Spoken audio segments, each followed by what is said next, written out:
In one of my last videos, I already explained to you that dropshipping is dead and you need to use a different strategy to get sales into your website. Most of you guys will start advertising via Google Shopping, Meta, or maybe even TikTok. That's not really a nice strategy, right? Because every dropshipper is using that strategy, and basically you're just shooting a bit of a hill, like we say it in Dutch, and hopefully someone that likes your product will buy your product. Besides that, it's becoming more and more expensive each day to advertise on these platforms, and also the tracking is not really perfect nowadays. We have a different strategy, and I'm going to explain that to you in this video.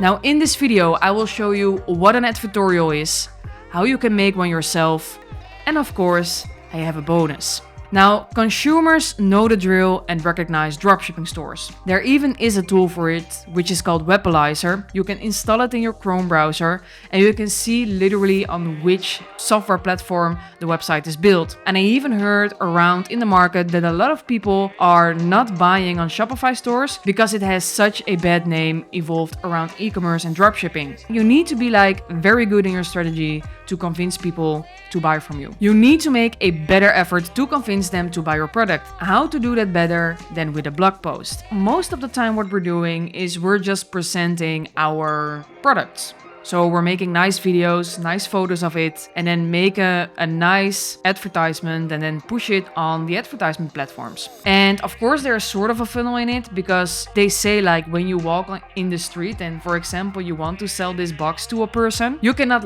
walk to a person and say you need to buy this box because it's nice and it's awesome and it looks awesome. You first need to sort of talk to them, have a chit chat. How are you doing? What are you doing for a living? Oh, I see you wear glasses. Do you already have nice boxes? So you have a chat with them. And that should also be your strategy with advertising. You need to warm them up with maybe part of your products or maybe even reviews first, and only if they engaged with you, so clicked on the advertisement, liked the advertisement or whatever, then you can go to the next step and ask them on a date or maybe even ask their number. Why are we doing this most of the time with advertisement? By only presenting our product in the face of the client in the hope that they will purchase from us. Instead, we should think of it differently because most of the time people are not looking for a product. They're looking for a solution to their problem. And you know what happens when somebody has a problem in their head and they're fed up with it and they want a solution for it? They go to Google. Let me show you an example of me which hit me personally. The fact that I had acne and I also have acne scars right now. So what I'm going to do is, you see I've already searched for it, how to get rid of my acne. That's what I'm going to Google. And the first thing you notice, you will see some ads, of course, but it doesn't really tell me much. It's a quiz and a routine. I'm not triggered by that. What I am triggered of is 9 things to try when acne won't clear. So let me open that one. And also how to get rid of acne, 14 home remedies for pimples. Got adult acne, etc, etc. So you can see 6 ways to get rid of pimples. Now, once I click on this, and this is where it gets really interesting, you will not see a page which sells a product. You will see a blog post. And this blog post is just a bunch of text which I should read and which gives me the solution to my acne problem. So give acne a treatment, attack the different causes of acne. I can scroll through it, and they also have advice. They also advise dermatologists, and this is also a very serious blog article because I see that those guys are specialized, American Academy Dermatology Association. So it's a blog post. Now also here, how to get rid of acne, 14 home remedies. We can also scroll what is acne, what causes acne, apply apple cider vinegar, take zinc supplements, make honey and cinnamon mask, etc, etc, etc. But what you also will notice is that they also have here get daily tips to eat well. So this is a more commercial site. It's called healthline.com, and they eventually want to sell something. And they do that by providing solutions through blog posts. Now, you see what I'm getting at, right? Let's try another one. I want to have a look-alike Rolex date just. I don't have the money for a Rolex yet. I just want to have a lookalike. Now here you can see 5 affordable alternatives. Also the best Rolex Datejust alternatives. And again, you will notice that we will arrive on a nice blog post. This is the first one. Nice, a Citizen. This is a Psycho. These are all the alternatives. And of course, I can click on it. And if I click on it, probably I will get redirected to, well, in this case, not a product page, but you can see these guys are selling watches. So I first come into a blog with my problem. They explain to me what the problem is and what the solution can be, and then try to convince me to click on the product page and buy something for them. Now, this is what we call a blog funnel or an advertorial funnel, how you want to call it. And we have a framework for that so that you can use it yourself in your own store. So, if you want to create your own blog funnel framework, then you need to follow these steps, and these steps need to exist in your blog post. Now, the first thing is an introduction. We want to have an introduction. And that introduction is talking about the problem. What is the problem? In this case, it's acne. Then what other problems are the cause of my initial problem? Well, insecurity maybe, I find it ugly, etc., etc. And then, bam, what is the solution to that problem? That's already part of the introduction. You write about that. So you write a paragraph or even more paragraphs about that. Then the second headline is what is the solution, the product. So we're going to explain it a bit more advanced.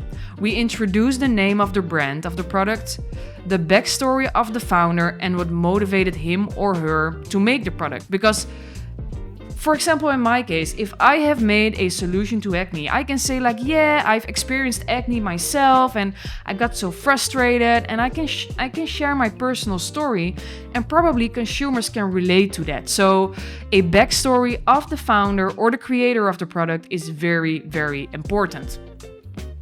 Then what we're also going to do is we're going to show reviews specifically from influencers or creators with high credibility, because that will sort of back up the story of the founder, and all sorts of influencers and creators have used it, so it must be good, right? Then we compare against competitors. I would say maximum 2 competitors. What is the difference? Why is our product better? And yeah, why should customers buy our product instead of theirs?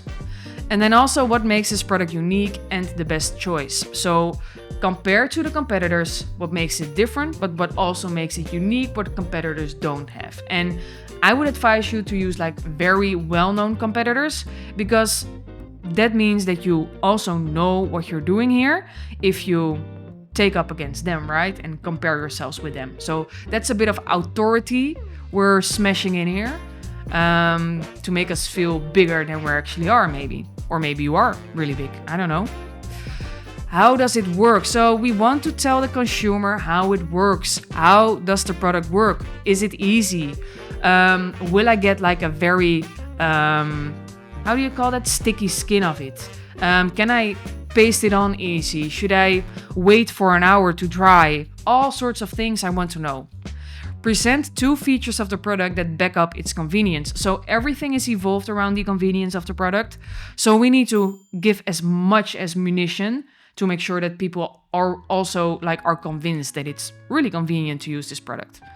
Present an additional functionality that is bonus on top of the base functionality. So in the base functionality, in this case, in our example, we're fighting against acne. But maybe I also have another issue, and that's the scars of acne. So what I can say is, on top of getting rid of your acne, the product, the solution, will also help to get rid of the scars of acne.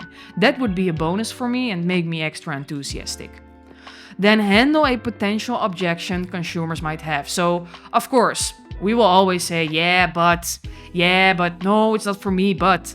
Because how is I have a very not dry skin, but the other way around. So I don't want to have a very sticky, smushy stuff on my face. So that could be an objection for me. So we can say it keeps your skin dry. That's the solution to the objection I have. Then we're going to the fourth headline, and in the fourth headline we're going to present the product in detail. So what does it actually do? How does it help me? It gets rid of my acne, it gets rid of my acne scars, but maybe we can also tell like what's the process and why does it work? What's in the actual product and what makes it work? Also use bullet points for that with the main advantages, which of course gives a clear overview for people that are tired of reading. And important things to mention are the problem that is solved by this product. So of course the acne scars, the benefits for the consumer, you're getting more secure, you feel more nice and beautiful, and how it saves time, money and lives. So basically this saves lives, right? If I get rid of my acne, then it saves my life, sort of. Then we are going to the frequently asked questions. I think frequently asked questions should be part of every single sales page, including this blog post. So handle potential objections. We already did one, but of course there will be multiple. And begin negative and positive always in an answer. So you can always start with, does this make my skin sticky? No, it doesn't make your skin sticky. It makes your skin a bit more dry. However, we've tested it with multiple skins, etc. So always begin with negative, then say however or but, and then end with a big bang positive so that people will remember the positive part also. Then the pricing. These products will cost money. Show the price of your competitor, and your price of course should be lower. Prove why your product is a good deal, it's better, it's cheaper, whatever, it's more healthy. And use scarcity or temporary deals. So scarcity means that you only have like limited stock, and that people need to decide fast to purchase this, because that will make them like, oh no, what if I miss this one and I need to wait and I cannot get rid of my acne, and I see other people getting rid of their acne, and oh my god, you know, like it goes like in their heads, I don't want to miss this deal. Then we're going to social proof. And social proof, why is your product worth it?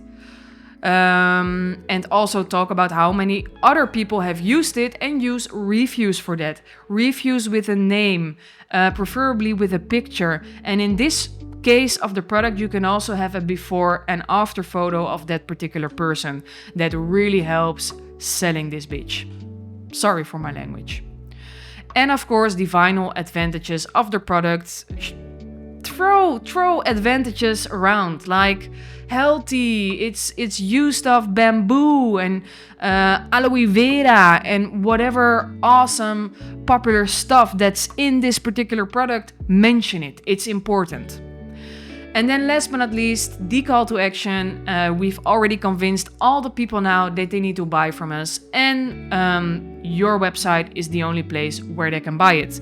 And then of course you will add a button so that they know where to click. But you can also see, we saw it in one of the other blog posts, this one for example, you can also add a banner on the site where they can also buy the product already, receive an offer, editor's choice, etc. So you can always click somewhere in the blog post to buy the product. Now, last but not least, this is really important. As you can see, there's a lot of pictures in between these blog posts. And this is really important. You should paste pictures in between the blog post. We can place pictures here.